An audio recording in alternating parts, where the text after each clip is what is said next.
वो हमारे लिए संकेत करते हैं परमात्मा कि यहाँ की चाहे कितनी बला हो, कैसा ही कोई क्यों ना हो, चाहे भैरव बैताल और काल भी खुद क्यों ना हो, इस सतनाम का सुमन कर। प्रथम मंत्र प्राप्त है तो प्रथम मंत्र का जाप शुरू कर दीजिए, और सार नाम प्राप्त है तो सार नाम का, सतनाम प्राप्त है सात सतनाम का सुमन शुरू कर देना चाहिए।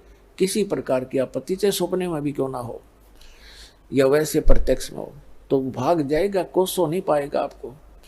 तो धर्मदास जी को बता रहे हैं कि जब मेरे ऊपर काल ने झपट्टा मारा मुझे मारने के लिए, मैंने सतनाम का सुमन कर दिया धर्मदास, और काल ऐसे कंडम होकर गिर गया जैसे पक्षी की पंख कट जाती है, पड़ा पड़ा तड़पता है, कुछ बसावा नहीं। तब इसने पता लग गया कि इसके पास कोई प्रबल शब्द शक्ति है, तो चापलूस बन गया ये काल, और मेरे धीरे धीरे नीचे नीचे आकर मेरे पैर पकड़ दिए और नो कहे तो मेरा बड़ा भाई, मैं आपका छोटा भाई। क्योंकि जोग जीत रूप में परमात्मा खड़े थे जो, और काल भी उस परमात्मा का ही पुत्र है। तो कहता कि आप मेरे बड़े भाई, मैं आपका छोटा भाई। अब छोटे तो गलती करते हैं, बड़े सदा क्षमा करते हैं। अब पुणात्मा यहाँ सभी प्राणियों का ये स्वभाव है, पहले तो अपनी ताकत आजमाओगे, और जब ताकत तक पारना पड़े फिर चापलूसी तक काम लेंगे। तो उसने चरण पकड़ के कहा, मैं तो आपको पिताजी के यानी परमात्मा के तुल्य मानता हूँ, मुझे माफ कर दो। मुझे परमात्मा बोले ठीक है, माफ कर दिया। तब काल कहने लगा, मुझे कुछ आवश्यक, मेरे इस लोक में कुछ त्रुटि है, और आप भगवान के नुमाइंदे हो, रिप्रेजेंटेटिव हो, आपके पास पूरी पावर है, मेरा कुछ वो त्रुटि पूरी कर दो, मेरी कुछ डिमांड है वो पूरी कर दो, और फिर नीचे चले जाओ बेशक। तो परमात्मा ने कहा, बोल क्या चाहता है? कि वचनबद्ध हो जाओ तब मांगूंगा। परमात्मा वचनबद्ध हो गए। तब कहा कि 3 युगों में परमात्मा ने ये कहा था, मैं नीचे जाऊंगा, सबको सच्चा नाम सही रास्ता मार्ग बताऊंगा, भगवान की का परिचय दूंगा, और सत्य नाम दे करके, सार नाम दे करके सबको पार करूंगा, सतलोक ले जाऊंगा। तो इसको मुश्किल होगी थी कि कहीं मेरा लोक ना उजाड़ दे। प्रतिज्ञा करवा ली कि 3 युगों में जीव थोड़े ले जाना, और चौथा युग जब कलयुग आवे तब तो शरण जीव बहु जावे, ऐसा वचन हर मोह दीजिए, तब संसार गवन तुम कीजिए। तो परमात्मा ने कहा ठीक है तथास्तु, तेरे को मैंने वरदान दे दिया, प्रतिज्ञा कर ली कि चौथे युग जब कलयुग में मैं अपने जीवों को समझाऊंगा, ले जाऊंगा। दूसरा इसने कहा था कि आप अपना ज्ञान देकर ले जाना, जब जोर जबरदस्ती से ये ज्ञान मत किसी को देना, और जो जबरदस्ती ना ले जाना यहाँ से, आप अपना ज्ञान सुनाना। आपके ज्ञान से आपको भगवान मानकर, आपको परमात्मा को परमात्मा मानकर जो भक्ति करे वो आपके, और मेरे भक्ति करेंगे, मेरे मंत्रों का जाप करें और मेरे ज्ञान पर आश्रित रहें, वो मेरे। तब परमात्मा ने कहा ठीक है भाई तथास्तु, ये तो है ही, मेरे को तो वही समझेगा जो मेरे ज्ञान से परिचित होगा। परमात्मा ने सब स्वीकार कर ली, उसकी सारी डिमांड। और भी 2-3 थी, वो फिर बताएंगे, अभी समय नहीं। तो तब एकदम आंख पलट गया भस्मागिरी की तरह, और कहने लगा कि जाओ जोग जीत संसार। कहते 12 पंथ करो मैं साझा, जब कलयुग आओगा ना, सभी प्राणियों को भक्ति मार्ग में विचलित कर दूंगा, और इनको इतना विकारी बना दूंगा, और इनके टुकड़े टुकड़े कर दूंगा, हिंदू मुसलमान सिख ईसाई जैनी बनाकर इनको एक दूसरे का दुश्मन बना दूंगा, और देवी देवताओं मंदिर मूर्तियों तक सीमित कर दूंगा, तीर्थ व्रतों के ऊपर उलझा दूंगा। और तब तुम जाओगे, तब परमात्मा ने कहा कि 5500 वर्ष जब कलयुग बीतेगा, तब मैं अपना एक अंश भेजूंगा। उसको तो यही कहना था कि अपना अंश भेजेंगे, और फिर तुम्हारे सारे ज्ञान को ठीक कर देगा, वो सबको ये ज्ञान देगा। तो उस समय वो काल कहता है कि उस समय तक तो इनको इतना कंडम कर दूंगा, ये भक्ति के योग्य भी नहीं रहेंगे। और फिर नकली पंथ चला दूंगा, तेरे कबीर नाम से 12 नकली पंथ चलाऊंगा, उसके अतिरिक्त और अनेक पंथ चला कर सब्जियों को भरमा दूंगा। और जब तुम्हारा जाएगा ना कोई हंस, तो सब उसके साथ वाद विवाद करेंगे, विरोध करेंगे मेरे उस गलत ज्ञान पर आधारित होकर के, और तेरी एक नहीं चलेगी जोगजीत, अब बेशक चले जाना। तो क्या कहा काल ने, 12 पंथ करूं मैं साजा, नाम तुम्हारा ले करूं आवाजा। 12 पंथ नाम जो ले ही हमरे मुख में आन समोई, और अनेक पंथ चलाऊं या विद जीवों को भरमाऊं। अपने आत्मा 12 पंथ तो गरीबदास जी तक पंथ आपको दिखाई रखे बहुत बार। उसके अतिरिक्त और अनेक पंथ चलाऊं, ये राधा स्वामी पंथ, इसी से निकली ब्रांच जय गुरुदेव पंथ मथुरा, और जनोद वाला जो ताराचंद वाला, और धन धन सतगुरु सच्चा सौदा सिरसा और जगमाल वाली जो यहाँ पर गंगुआ पंगुआ, गंगुआ के आसपास यहाँ वाला, ठाकुर जी वाला, और ये राधा स्वामी ब्यास वाला, आगरा वाला, ये सारे अनेक पंथों में है, निरंकारी पंथ है। तो काल ने कहा था और अनेक पंथ चलाऊं या विद जीवों को भरमाऊं, और फिर जाइयो जोग जीत संसारा, जीव न माने कहा तुम्हारा, जीव तुम्हारा कहा न माने, हमारी ओढ़ हो बाद बखाने, तुम्हारे साथ विरोध करेंगे, मेरे वकील बनकर खड़े हो गए। तब परमात्मा ने कहा था तुम अपना काम करेंगे और हम अपना करेंगे। तब धर्मदास जी ने पूछा था, भगवान जब 5500 वर्ष कलयुग बीतेगा, अभी तो 5000 वर्ष बीता है, और अभी तक तो कुछ थोड़ी बहुत इंसानियत जीवित है, और आपके साथ इतना विरोध हो रहा है, और फिर आप कह रहे हो कि फिर आओगे कलयुग में इस समय के आसपास, तब कैसे समझाओगे। तब परमात्मा ने कहा था, धर्मदास ये मेरा काम है, वो तो बालक है, उसको क्या पता मैं कैसे लीला करूंगा। तब धर्मदास जी को मालिक ने बताया था कि जिस समय 5500 वर्ष कलयुग के बीतेंगे, जब अपना दास भेजूंगा, उस समय तक ये सभी नकली पंथ चल चला कर फाइनल हो लेंगे, और इन्होंने जो कहना सुनना उनकी पुस्तक बनकर समाज में प्रवेश हो चुकी होगी, इनकी CD DVD बन चुकी होगी। तब मेरा दास जाएगा, इनके पकड़ पकड़ के ज्ञान को मेरे सदग्रंथों से मेल करेगा, इनको सबको फेल करेगा, और तब मुझे मेरे बच्चे पहचान कर सतलोक आएंगे। तो पुण्यात्माओं वो समय आ गया है, और ये दास वो परमात्मा का भेजा हुआ दास आपके लिए उपस्थित है। अपना कल्याण कराओ और सतलोक जाओ। बोलो सतगुरुदेव।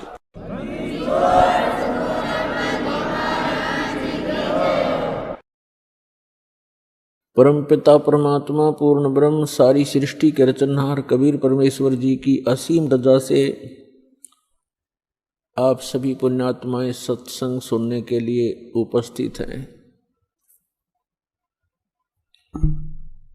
जिन पुण्यात्माओं के ऊपर परमात्मा प्रसन्न होते हैं, उन्हीं को ऐसे शुभ अवसर प्राप्त होते हैं। पुण्यात्मा परमात्मा कहते हैं, स्वयं आकर के अपना ज्ञान हमारे लिए विस्तार से बताते हैं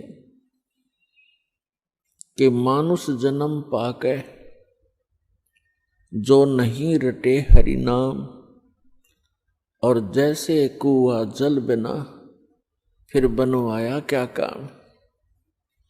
मनुष्य जीवन का मुख्य कार्य परमात्मा की भक्ति करना, शुभ कर्म करना, और पुण्य दान करके अपना मोक्ष कराना।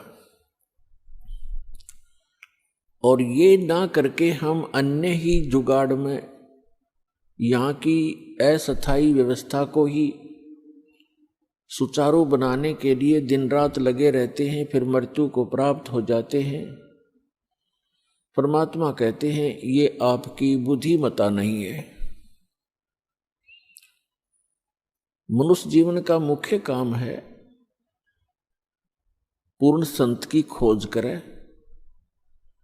उसके पश्चात उसके बताए अनुसार शास्त्र अनुकूल साधना मर्यादा में रहते हुए करे और अपने निर्वाह के लिए भी कार्य करे, क्योंकि यहाँ आपको ऐसा स्थान मिला है और ऐसा शरीर है, ये किराए पर चलेगा। इसमें सुबह शाम कुछ डालते रहोगे तो ये आपका बॉडी, आपका शरीर काम करता रहेगा, अन्यथा ये खराब हो जाएगा। और जिस लोक में आप रह रहे हो यहाँ कर्म करके ही प्राप्त होगा। और जो सत साधना जिसको मोक्ष प्राप्ति की विधि कहते हैं कि जो सच्ची साधना सतगुरु से प्राप्त हो जाती है, उस भक्ति के करने से पूर्ण मोक्ष हो जाता है।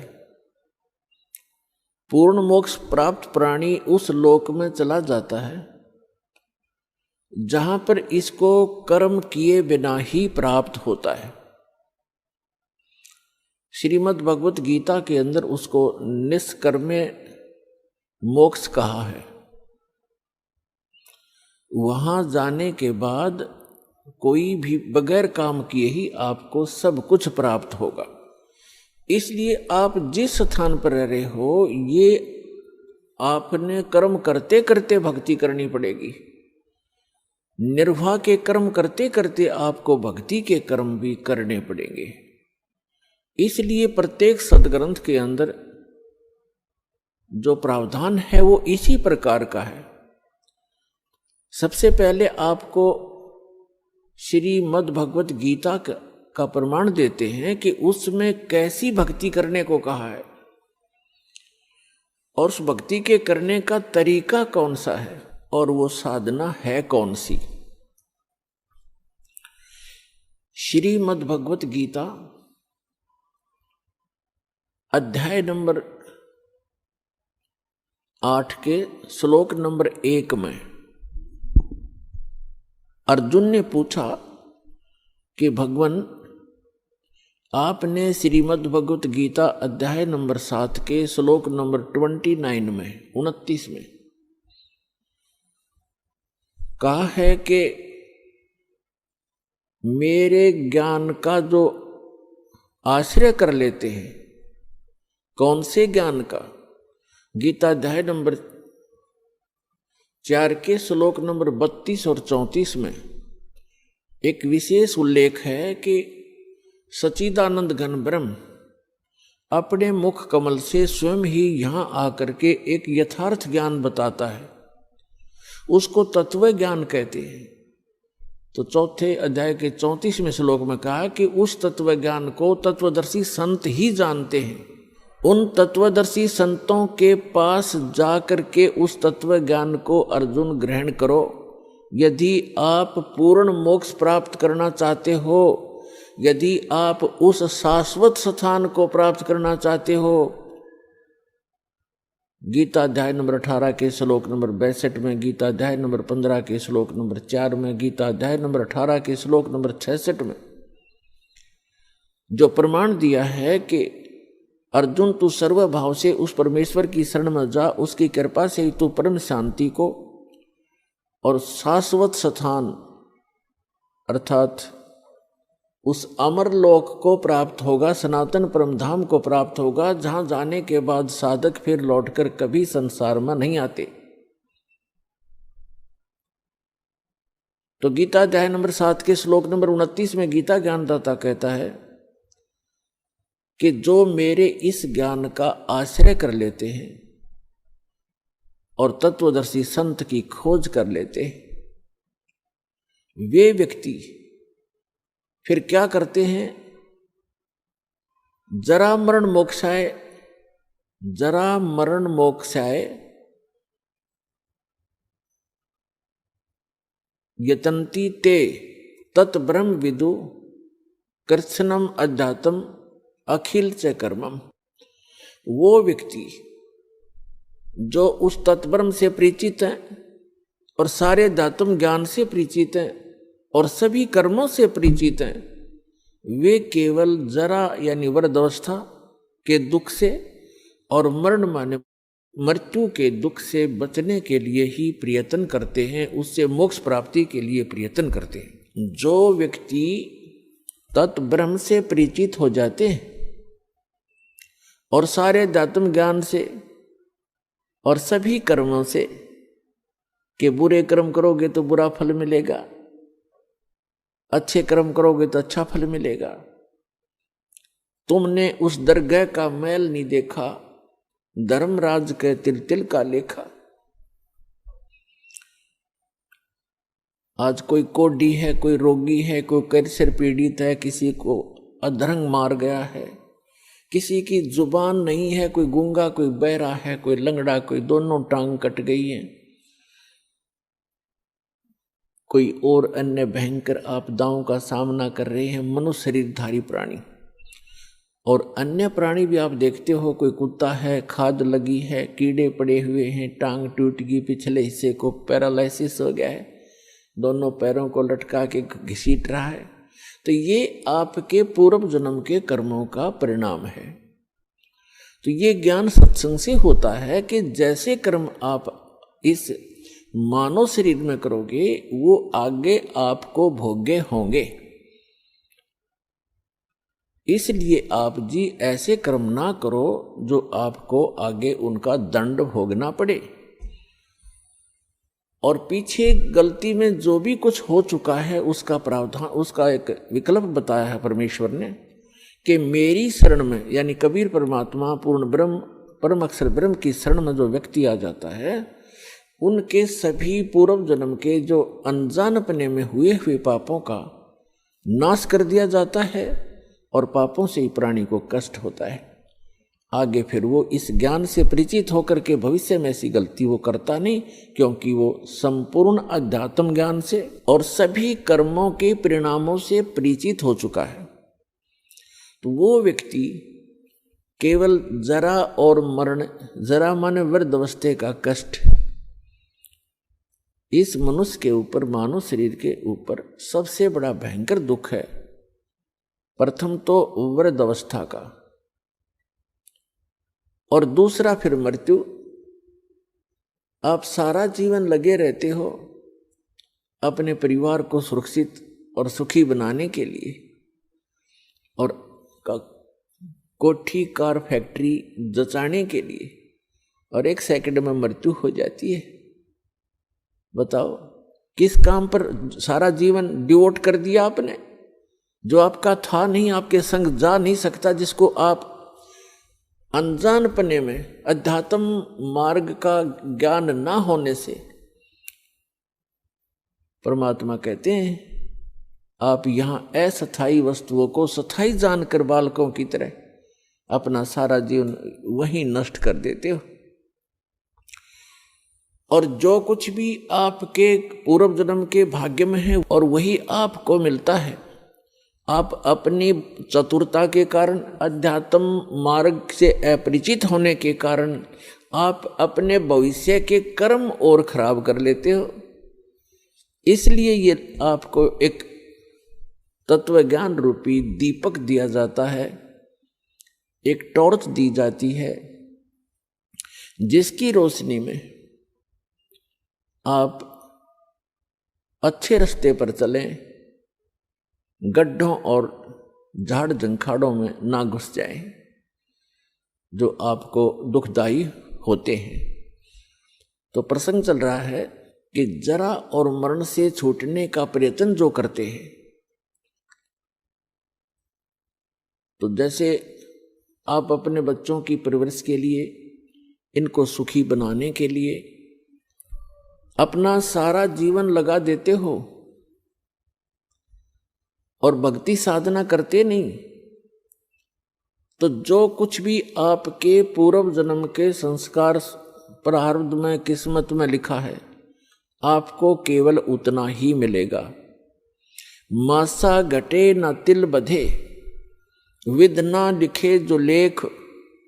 परमात्मा ने, विधाता ने आपके कर्मानुसार जो भी आपके प्रारब्ध में, आपकी किस्मत में जो लेख लिख दिए वो आपके किसी प्रकार के भी प्रयत्न से ना कम हो सकते हैं, ना वो बढ़ सकते हैं, अच्छे या बुरे। फिर क्या बताते हैं, इसके साथ साथ एक विकल्प बताया है कि सच्चा सतगुरु मेट कर ऊपर मारे मेघ।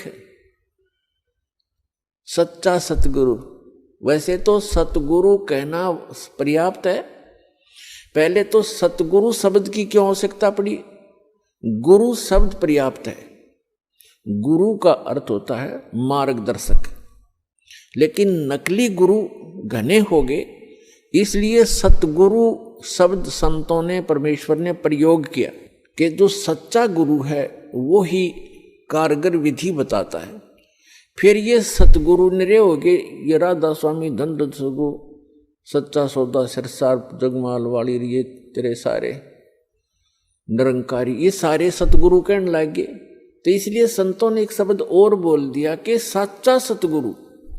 अब सतगुरु भी सच्चा चाहिए, नकली घने हो गए, जिनको कह का पता नहीं, अध्यात्म मार्ग ये जानते नहीं, इन्होंने भी सतगुरु जो अपने उपमा लगा ली। तो यहां बताया है कि सच्चा सतगुरु यानी सच्चा सतगुरु मेट कर ऊपर मारे मेघ। तो इस मनुष्य जीवन को सफल बनाने के लिए सबसे पहले आपको सतगुरु की आवश्यकता पड़ती है, सच्चे सतगुरु की। और पुण्यात्मा, इस विश्व में वर्तमान के अंदर इस दास के अतिरिक्त वो सच्ची साधना और ये तत्व ज्ञान, सत्य ज्ञान किसी भी आज के मार्गदर्शक के पास नहीं है। तो ये दास ही वो सच्चा सतगुरु है। क्योंकि कुछ भक्त ऐसे होते हैं, श्रद्धालु, ये सोचते हैं कि अपनी बड़ाई आप ही कर रहे हैं। पुण्यात्मा, बड़ाई तो एक अलग वस्तु होती है, वो तो मूर्ख व्यक्ति किया करते हैं। सच्चाई को बड़ाई में नहीं गिनना चाहिए, क्योंकि हमारे भगवान स्वयं आए थे, वो स्वयं कहा करते थे, हम ही अलख अल्लाह हैं, कुतुब गोस और पीर, गरीब दास खालिक धनी, मेरा नाम कबीर। अब कहते हैं अपनी महिमा हमने आप बतानी पड़े, दूसरा कोई बता ही नहीं सकता। तो कबीर भगवान कहते हैं आप पे आरती, वो परमात्मा आप पे आरती, आप पे साजे, आप पे किंगर, आप पे बाजे, आप पे ताल झान झनकारा, आप नचे अब देखन हारा, कह कबीर ऐसी आरती गाऊं, आप पे मध्य आप पे समाऊं। तो अपने ज्ञान का, अपनी यथार्थता को आप ही बताना पड़ता है। यदि इस दास ने एक शब्द कहा कि इस विश्व में वो सच्चा सतगुरु ये रामपाल दास है, तो किसी को शंका है तो तोल कर देखो, जांच कर देखो, और फिर पता लगेगा, और फिर अपना कल्याण कराओ, अपना लाभ उठाओ। इतनी सी बात है, इसमें मान और बड़ाई की बात नहीं है। सच्चाई कहना कोई पाप नहीं, कोई बड़ाई नहीं, अभिमान नहीं। परमात्मा ने जब अपने आप को कहा हम ही अलख अल्लाह हैं, कुतुब गोस और पीर, यानी सभी जो भूमिका मैं ही कर रहा हूं, पूर्ण परमात्मा मैं हूं, और कुतुब यानी संत, पीर, गुरु, ये सब कुछ, सब भूमिका मैं ही करने आया हूं। जैसे रामानंद जी को जो परमात्मा, आदरणीय रामानंद जी को परमात्मा कबीर जी सतलोक लेकर गए थे, फिर उनको वापस छोड़ा। आदरणीय स्वामी रामानंद जी परमात्मा से परिचित होकर कहते हैं तुम साहेब तुम संत हो, तुम सतगुरु तुम हंस, गरीब दास तेरे रूप बिना और न दूजा अंश। तुम साहेब तुम संत हो, तुम आप ही परमात्मा हो, साहेब माने भगवान, और तुम साहेब तुम संत हो, संत भी आप ही हो, जो एक संत के अंदर क्वालिटी होनी चाहिए। तुम साहेब तुम संत हो, तुम सतगुरु तुम हंस, आप ही सतगुरु हो जो सच्चा ज्ञान रखते हो। और हंस एक सच्चा भक्त कबीरदास, कबीरदास, कबीरदास, उन्होंने अपने साथ दास लगाया हमारे लिए संकेत करने के लिए कि यहां अभिमान नहीं चलेगा। मर्द गर्द में मिल गए वो रावण से रणधीर, और कंस के सी चानोर से वो हिरणाकुश बलवीर, जिन्होंने यहाँ मर्दानता दिखाई, जिन्होंने यहाँ बकवाद घड़ी, इसे बलि चले गए जिनकी जड़ामूल से समाप्त हो गए। तो यहाँ अधीन बनना पड़ेगा, और जितना आप अधीन नम्र रहोगे भगवान आपके उतना ही निकट आएगा।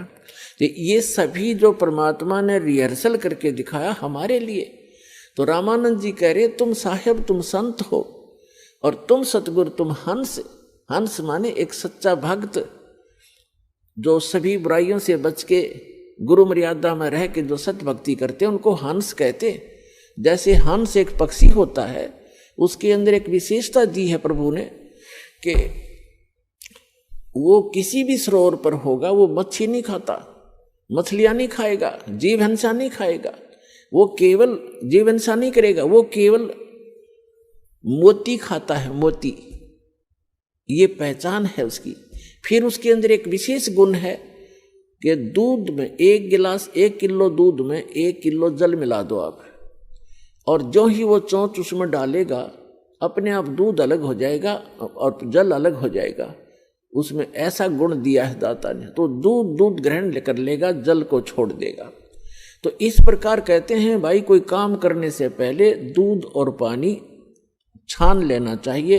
यानी हंस का अर्थ है जो बुराई त्याग के केवल सच्चाई को ग्रहण करने वाले को हंस कहते हैं। तो कहते तुम साहेब तुम संत हो, तुम सतगुरु तुम हंस, और गरीब दास आपके बिना तो और न दूजा अन्न से, आप ही मालिक हो। तो इस प्रकार अपनी ये महिमा बतानी अपना जानकारी स्वयं देनी पड़ती है, अपना ज्ञान बताना पड़ता है, इसको अभिमान ना समझें। फिर जो प्रसंग चल रहा है कि जो क्रियाएं आप करते हो इस जीवन में, और यहां कोठी और बंगले बनाने के लिए परमात्मा कहते हैं कहा चढ़ावे मैडिया ये कोठी, लंबी भीत उसार, और घर ते 3.5 हाथ गणाते 4.25। कहते क्यों बड़े बड़े इतनी लंबी लंबी कोठियां बनाने पर लगा रहा भोले आदमी, जो काम करने का वो कर। घर तो 3.5 हाथ गणाते 4.25। इस मनुष्य मानव का जो शरीर है प्रत्येक का, उनके अपने ये हाथ इतना बोलते हैं यहाँ से लेकर यहाँ तक, इसको कहते हैं ये आपके 3.5 हाथ कि आपका शरीर होता है। घर चाहिए तो इतना पर्याप्त है आपके लिए, और घना तो 4.25, 3.5 हाथ हो न तो 4.25 बना ले। कहने का भाव ये है कि मिनिमम कम से कम ये बिल्डिंगें बनाओ, जितनी आवश्यक हो उतनी ही बनाओ, अधिक ना बनाओ। और फिर क्या बताते हैं, पृथ्वी पति चकवे गए जिनके चक्कर चलंत, रावण श्री खे कौन गिन ऐसे गए अनंत। सर्व सोने की लंका थी, ओह तुम तो एक 10 ग्राम सोना किसी के पास हो जा कूदता अंडा, और 50 ग्राम हो जा तन्नों का धरती तोल दे, बड़ा सेठ हो गया। खाक सेठ यहाँ का। कबीरा सब जग निर्धना धनवंता ना कोय, धनवंता सो जानिए जिस पर राम नाम धन होए।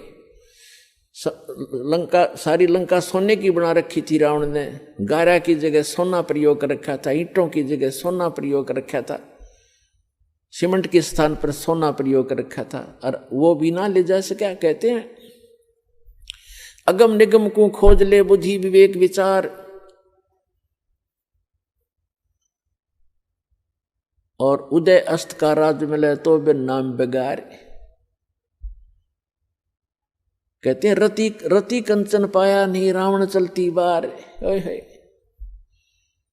1 ग्राम भी सोना रावण साथ नहीं ले जा सका जब वो जाने लगा। तो यहाँ की जो फोकट की महिमाएं हैं ये बकवाद हैं। भक्ति मार्ग में इनसे दूर हटकर ही हम चल सकते हैं। समाज के इस तरह के चोचलों को देखकर हम भक्ति नहीं कर सकते, हमने उनसे हटना पड़ेगा। और भविष्य की जानकारी भगवान ने जो दी है, जो सुख हम प्राप्त करना चाहते हैं भक्ति से, वो प्राप्त करने का प्रयत्न करें। वो कौन सा है? वो है पूर्ण मोक्ष। तो जो दास बताने जा रहा है कि मासा घटे न तिल बधे, विधाता लिखे जो लेख और सच्चा सतगुरु मेट कर ऊपर मारे मेघ। जब तक आप सच्चे सतगुरु की शरण में नहीं आते तब तक आपको केवल आपका वर्क डन ही मिलेगा, भूत पहले का पूर्व का। और जिस समय आप सतगुरु की शरण में आ जाते हैं और उससे पहले जो आप क्रियाएं करते हैं अपने को धनी बनाने के लिए या अपना कोई और कोठी बंगले बनाने के लिए, कोई रिश्वत लेता है, कोई चोरी करता है, कोई मिलावट करता है, कोई डाके मारता है, तो वो पैसे एक बार तो इकट्ठे कर लोगे लेकिन वो डबल होकर जाएंगे आपके भाग्य में नहीं है वो। और वो पैसे तो रहेंगे नहीं, वो रुपया वो धन नहीं रहेगा आपके पास, क्योंकि आपकी मृत्यु होगी तब आपके पास कहाँ रहा। या तो कोई बीमारी हो जाएगी। एक IAS अधिकारी था, कमिश्नर रैंक का, और उसने रिटायरमेंट होने से पहले अपनी लड़की का विवाह किया 6 महीने पहले। उसने ये सोच करके, वो एक MD पद पर विराजमान था किसी महकमे का, और उसने ये सोचकर किया था कि अब जितने भी मेरे अंतर्गत अधिकारी हैं सभी अच्छा दान देंगे, खूब धना होगा, ऐसे किया। और खुद भी अच्छा पैसा, अच्छी पार्टी सिलेक्ट करी उसने अपनी बेटी के लिए। उस समय 3.5 लाख रुपए उसने अपनी लड़की के विवाह पर लगाए सन 1981 में। उस समय के 3.5 लाख आज के 3.5 करोड़, ये समझ लो। और लड़की का विवाह कर दिया, वो स्वयं रिटायर हो गया। विवाह के 6 महीने के बाद, यानी वो रिटायर हुआ ही था, कुछ दिन के बाद उस लड़की का तलाक हो गया, छोड़ दिया। अब वो पागल हो गया, वो IAS अधिकारी रिटायर्ड। अब उसको पता था कि जब शाम समुची लड़की के 3.5 लाख रुपये लाए, दोबारा ब्याह होगा तो 7 लाख लगेंगे। हार्ट अटैक हो गया, मर गया भाई। लूट ले माल ने, वो लूटा था वो जमाई तो ही दे दिया, वो लेकर हजम कर गया। अरे अब कर ले, क्या करोगे। तो परमात्मा कहते हैं, अब यहां दास उसी प्रसंग पर आता है। गीता अध्याय नंबर 7 के श्लोक नंबर 29 में कहा है कि जो व्यक्ति जरा और मरण से छूटने का जो प्रयत्न करते हैं, मोक्ष प्राप्ति का प्रयत्न करते हैं, वे उस तत्ब्रह्म से परिचित हैं और सभी अध्यात्म कर्मों से परिचित हैं। और पूरे अध्यात्म ज्ञान से वो परिचित व्यक्ति ही जरा और मरण से छूटने का प्रयत्न करते हैं। इस नकली स्थान की कोई व्यवस्था की डिमांड वो नहीं रखते।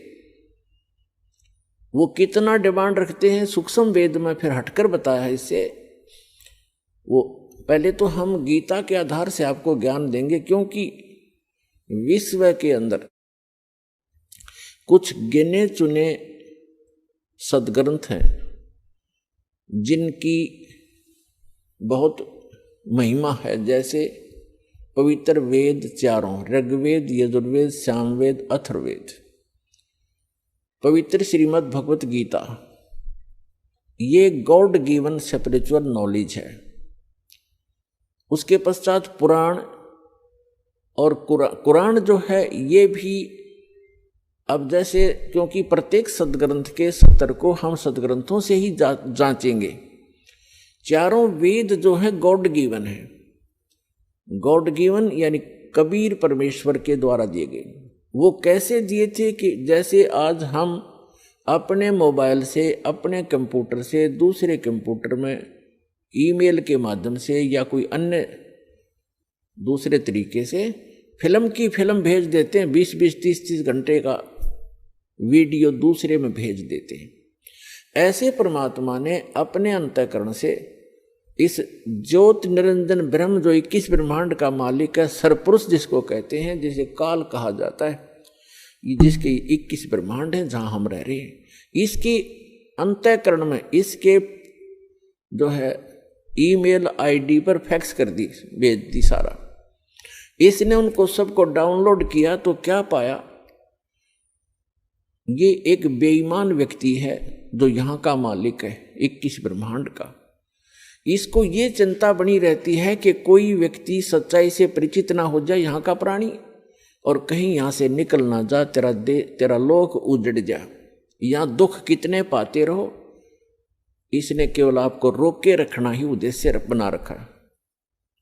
और परमात्मा चाहता है कि आप यहाँ से निकलो, उस सुखमय प्लेस स्थान पर चलो जहाँ कभी वृद्धावस्था नहीं, जहाँ कभी मृत्यु होती ही नहीं, आपका परिवार होगा। इससे ऐसी ही दुनिया है, लेकिन वो अविनाशी मटेरियल है सारा, वह बिना किए कर्म आपको सब कुछ मिलेगा। तो इसने क्या देखा कि जो सूक्ष्म वेद के उसको कंप्लीट स्पिरिचुअल नॉलेज था वो, उसमें से इसने देखा कि जिस हिस्से में उस पूर्ण परमात्मा की विधि लिखी थी भक्ति करने की, और वहां का सुख लिखा था, वहां क्या स्थिति है कंप्लीट लिखी थी, इसने उसको नष्ट कर दिया, छुपा दिया। और केवल उसमें से ये 4 वेद जो बनाए गए हैं, इनको बाद में विभाजित किया गया, तो सारा ही एक वेद है। इसमें अलग अलग से पोर्शन बना रखे थे, ये अध्याय थे, तो इसने ये 4 वेद रख लिए, वो मेन जो करीम थी वह खत्म कर दी, छुपा दी। उसके बाद जो इसने श्रीमद् भगवत गीता का ज्ञान श्री कृष्ण जी के अंदर प्रवेश करके दिया, उसमें इसने थोड़ी सी मिलावट की, वेदों का ज्ञान प्लस में कुछ अपना अनुभव, अपनी तगड़मबाजी इसने इस गीता में मिलाई है, लेकिन घना खराब नहीं किया इसने इसे। फिर उसके बाद ये दोनों स्पिरिचुअल नॉलेज हैं गॉड गिवन। गॉड जैसे पवित्र 4 वेद गॉड गिवन है, कबीर गॉड गिवन, और श्रीमद् भगवत गीता का ज्ञान भी गॉड गिवन है, कबीर गॉड गिवन है, लेकिन थोड़ा सा मिक्स इसने किया है अपनी तरफ से, युद्ध करवाने के लिए और जीव को थोड़ा सा भरमाने के लिए। कैसे? प्रमाण के लिए, उदाहरण के लिए। श्रीमद् भगवत गीता अध्याय नंबर 3 के श्लोक नंबर 7 और 8, 9 में इसने कहा है, वैसे से 1 नंबर से शुरू हो जाता है। उसका सारांश ये है कि अर्जुन, यदि तू हठ योग करके समाधि लगा के एक स्थान पर बैठ गया, कर्म सन्यासी बन गया, तो तेरा निर्वाह कैसे चलेगा? इसलिए तू कर्म योगी बन और भक्ति भी कर। कर्म योगी का अर्थ है काम करते करते अपनी भक्ति साधना करनी चाहिए, और यही सूक्ष्म वेद में है। नाम उठत नाम बैठत नाम सोवत जागबे, नाम खाते नाम पीते नाम सेती लागबे। और यही यजुर्वेद के अंदर है। यजुर्वेद अध्याय नंबर 40 के श्लोक नंबर 15 में कहा कि ओम करतो समर किलबे समर करतुम समर। ओम नाम का जाप काम करते करते सिमरण करो, विशेष कसक के साथ सिमरण करो, मनुष्य जीवन का मूल उद्देश्य से परिचित होकर के ओम नाम का सिमरण करो। ये तो है ब्रह्म तक की साधना। फिर गीता अध्याय नंबर 4 के श्लोक नंबर 34 में, यजुर्वेद अध्याय नंबर 40 के श्लोक नंबर 10 से 13 में ये स्पष्ट कर दिया है कि उस तत्व ज्ञान को, जो यथार्थ ज्ञान है, वो तत्वदर्शी संत ही बता सकते हैं उस पूर्ण परमात्मा के बारे में। उसको किसी तत्वदर्शी संत से पूछो तो वो ब्रह्म तक के सत्र का नॉलेज इसमें छोड़ दिया, सरपुरुष के सत्र का। उस परम अक्षर ब्रह्म के बारे में इसने ऑप्शन छोड़ दिया कि उसका किसी तत्वदर्शी संत से पूछ लियो। इसने वो इनकम्प्लीट स्पिरिचुअल नॉलेज हमें प्रदान कर दिया। वो कंप्लीट स्पिरिचुअल नॉलेज, वो पूर्ण अध्यात्म ज्ञान बताने के लिए स्वयं परमेश्वर को आना पड़ता, उसके अतिरिक्त कोई बता ही नहीं सकता। तो यहां जो प्रसंग चल रहा है, अब प्रसंग चल रहा है कि पहले हम ये निर्णय करेंगे कौन से सदग्रंथ जिनको हम आधार मान करके चले। उसके बाद आते हैं पवित्र बाइबल। पवित्र बाइबल के अंदर 3 बुक हैं जो इकट्ठी जल्द की गई हैं। एक है तौरात, दूसरी होली बुक है जबूर और तीसरी है इंजील। ये तीनों की तीनों बुक का ज्ञान इस ब्रह्म का डायरेक्ट दिया हुआ है, सरपुरुष का। चौथी उनकी बुक है जो इस्लाम धर्म माना जाता है, बाबा आदम से लेकर यहाँ तक उनकी चौथी जो होली बुक वो मानते वो है कुरान। तो वो कुरान का ज्ञान भी सरपुरुष इस ज्योत स्वरूपी निरंजन का ही दिया हुआ है।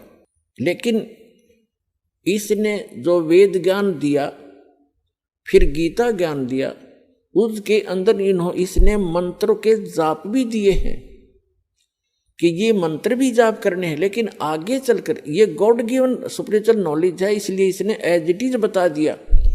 अन्य जो तौरात है, जंबूर, इंजील और कुरान है, उसके अंदर इसने किसी मंत्र जाप का प्रावधान नहीं किया है। जैसे पवित्र कुरान शरीफ के अंदर कहीं पर भी भक्ति विधि नहीं है, केवल जानकारी है। और अपनी साधना के विषय में जब हजरत मोहम्मद जी को जबरील देवता एक बुराक नामक जानवर पर बैठा के और ऊपर के जन्नत में लेकर गया जहां भगवान रहता है 7वें आसमान पर, पर्दे से पीछे से आवाज आई कि 50 नमाज करो। नमाज का अर्थ है परमात्मा की स्तुति। दिन में 50 बार उसको याद करो, उसकी महिमा करो। नमाज का अर्थ है कुछ देर के लिए परमात्मा को याद करना, एक स्तुति करना, उसको सिजदा करना। तो उसने अपने सतर की विधि बताई है या क्या बताया कि 50 नमाज करो। जब हजरत मोहम्मद जी 50 नमाज का आदेश पाकर वापस आ रहे थे तो मूसा जी ने कहा कि क्या आदेश हुआ आपकी संगत को, भगवान की तरफ से कौन सी साधना प्राप्त हुई। तो हजरत मोहम्मद जी ने बताया कि 50 नमाज का आदेश है। तो मूसा जी ने कहा, मूसा अलैहिस्सलाम ने कहा कि ज़्यादा हैं ये, कुछ कम करवाओ, प्रार्थना करो। तो कहने का भाव ये है कि लास्ट में 5 नमाज उसने बता दी कि केवल 5 नमाज करो और ये 50 का ही काम करेंगे। और फिर क्या बताया, रोजे रखो, व्रत और बंक, आवाज लगा ऊंचे शोर में अल्लाहू अकबर, ये जो बंक देते हैं जिसको अजान कहते हैं। तो ये 3 चीज दी थी ऊपर से इस कुरान शरीफ के ज्ञानदाता ने। वही गीता ज्ञानदाता है, वही वेद ज्ञानदाता है। ज्ञानदाता का अर्थ होता है एक तो अपने तरफ का ज्ञान बताना, एक गॉड परमात्मा से प्राप्त ज्ञान को आगे कहना, वो भी गॉड गिवन ही कहलाता है। देने वाला, बताने वाला वही है। और इसी प्रकार उसने क्या किया है, जैसे हजरत मोहम्मद जी के अंदर कोई शक्ति प्रवेश कर दी उस काल ने। हजरत मोहम्मद बोला करते थे, उनके साथ रहने वाले या तो उसको याद कर लेते थे उन आयतों को, या लिख लिया करते थे, जैसा भी उनका प्रावधान रहा है। तो उसने क्या बताया है, जैसे गीता अध्याय नंबर 4 के श्लोक नंबर 34 में कहा है कि जो तत्व ज्ञान परमात्मा स्वयं आकर बताते हैं वो तत्व ज्ञान है।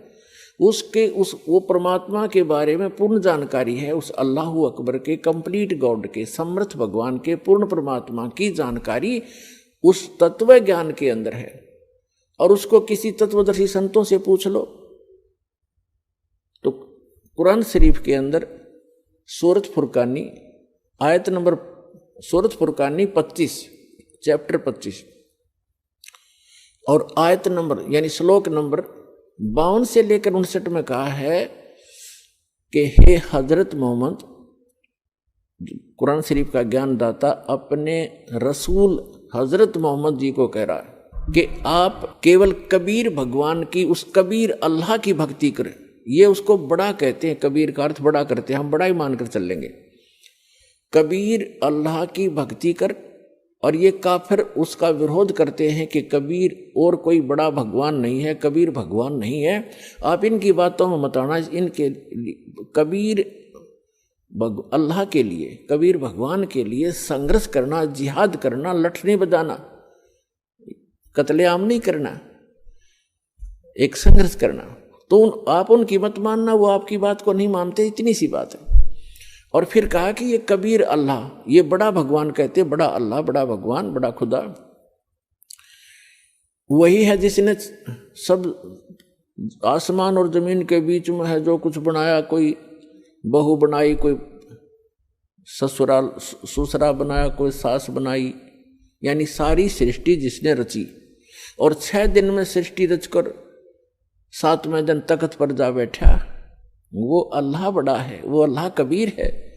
और उसकी खबर किसी बाखबर से पूछ लो। इससे सिद्ध है कि कुरान शरीफ का ज्ञान भी कंप्लीट नहीं है, वेदों का ज्ञान भी कंप्लीट नहीं है, गीता जी का ज्ञान भी कंप्लीट नहीं है।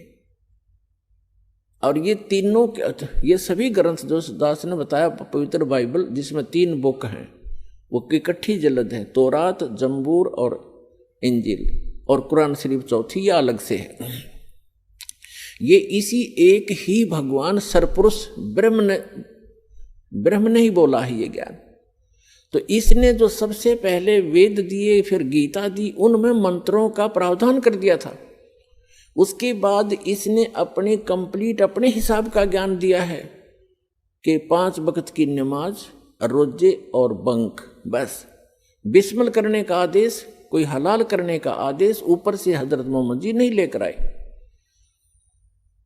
तो ये आगे प्रथाएं वैसे चल पड़ती हैं जो हानिकारक होती हैं। यदि मुसलमान भाई उसका भी पालन करते, केवल उसी 3 चीज़ों पर रुके रहते, तो बहुत से पापों से बचे रहते और ये जीव हिंसा का पाप इनके सिर ना मंडा जाता। तो आगे चलकर इस कुरान शरीफ के ज्ञान दाता ने इनके कर्म बिगाड़ने के लिए यदि कोई आदेश दे दिया है मांस खाने का, किसी प्रकार के जानवरों का, वो किसी विशेष परिस्थितियों में दिया है, विशेष परिस्थितियों में कहा है उसने, क्योंकि उसने तो आपको यहाँ रोक के रखना है। लेकिन पूर्ण परमात्मा का आदेश किसी भी प्राणी को नहीं है। यदि सच साधना करते रहोगे आपको किसी चीज का अभाव नहीं रहेगा, यहां पर भी नहीं रहेगा। क्योंकि जैसे जिस प्रकार इस कुरान शरीफ के ज्ञानदाता ने, वही है कुरान शरीफ का ज्ञानदाता, वही तौरात, पवित्र होली बुक तौरात, होली बुक जबूर, होली बुक इंजिल और होली बुक कुरान और होली बुक वेद और होली बुक गीता, इन सभी का ज्ञानदाता यही है। लेकिन जो वेद हैं इसने God given spiritual knowledge as it is दे दिया, और जो श्रीमद् भगवत गीता का ज्ञान है उसमें इसने थोड़ा सा अपनी अटकलबाजी लड़ा दी। जैसे दास बताना चाहा था कि जैसे गीता अध्याय नंबर 3 के श्लोक नंबर 4, 5, 6 और 7 में इसने कहा कि अर्जुन, यदि तू एक स्थान पर बैठकर हठ योग करेगा, कर्म सन्यासी बन गया, कर्मों का संन्यास कर दिया, कर्म छोड़कर तू बैठा ही रहा, तो तेरा निर्वाह कैसे चलेगा? तेरा निर्वाह कैसे चलेगा? अर्थात काम भी कर और कर्म योगी बन। गीता अध्याय नंबर 8 के श्लोक 5 और 7 में इसने अपने सत्र की विधि बताई है कि अर्जुन तो युद्ध भी कर और मेरा सिमरण भी कर, यानी युद्ध से ज्यादा कठिन काम तो हो ही नहीं सकता। और उसमें भी नाम का सिमरण बताया कि अवश्य कर, तो काम करते करते सिमरण कर। ये तो है वेद ज्ञान, ये बिल्कुल सही अध्यात्म ज्ञान है। फिर इसने 6ठे अध्याय के अंदर 12 से लेकर और 15 श्लोक तक इसने क्या बताया है कि एकांत स्थान पर बैठ जा, एक आसन लगा, उस पर कुसा बिछा, उस पर मृगछाला बिछा, ना ज्यादा ऊंचा हो ना ज्यादा नीचा हो, नाक के अग्रभाग पर ध्यान रचा, ऐसे सिमरण के ध्यान लगा। ये इसने सिमरण, ये जो हठ योग है, ये इसकी अपने तरफ की अटकलबाजी है, ये वेद ज्ञान नहीं है। तो गीता जी में जहां इसने अपने सत्र का अड़ंगा अड़ाया है वो वेदों से निर्णय हो जाएगा। और फिर इसके बाद सबका जो पैमाना है, सबको जांचने का जो ज्ञान है वो सूक्ष्म वेद है, गॉड गिवन स्पिरिचुअल नॉलेज है, जो परमात्मा स्वयं आकर बताते हैं, जिसका श्रीमद् भगवत गीता अध्याय नंबर 4 के श्लोक नंबर 32 में स्पष्ट कहा है कि वो परमात्मा अपने मुख कमल से आकर सच्चिदानंद घन ब्रह्म की वाणी में यज्ञों की जानकारी, धार्मिक अनुष्ठानों की जानकारी विस्तार से कही गई है और उसके अनुसार करने से सब पापों का